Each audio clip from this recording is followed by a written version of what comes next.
পপসাট কোন দিকে? এই দিকে।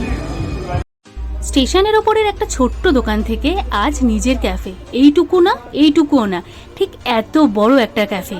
স্বপ্ন পূরণ হয়তো এইরকমই দেখতে হয়, যেখানে থাকে পরিশ্রমের ছোঁয়া, তার সাথে অনেক অনেক অনেক আশা। বেলঘড়া স্টেশনের ওপরে ছোট্ট একটি ফ্রাইড চিকেনের দোকান থেকে শুরু হয়েছিল পপসাটের, এবং সেই প্রথম থেকে এই দোকানের জার্নি আমি কিন্তু দেখে এসেছি। গত 15ই জানুয়ারি পপসাট ওপেন করলো তাদের প্রথম ক্যাফে, আর এই ক্যাফেতে রয়েছে মাল্টি কুইজিন খাবার দাবার, তার সাথে এখানকার ওনার অর্থাৎ তপতী আন্টির হাতে স্পেশাল কিছু মেনু।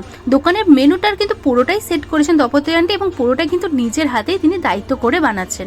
এবং তার সাথে সাথে দোকানের যে স্পেশিয়াস জায়গাটা, একসাথে প্রায় 40 থেকে 50 জন বসে আরামে এখানে খাওয়া দাওয়া করতে পারবে।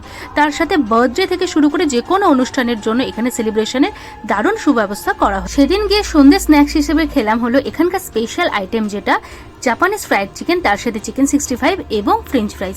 এখানে খাবারের কোয়ালিটি আলাদা করে বলতে হবে না, যারা পপসার্টের ভিডিও দেখেছো এবং এখানে খাওয়া দাওয়া করেছো তারা জানো যে এখানে খাবার দাবারের কোয়ালিটি আসলে কি।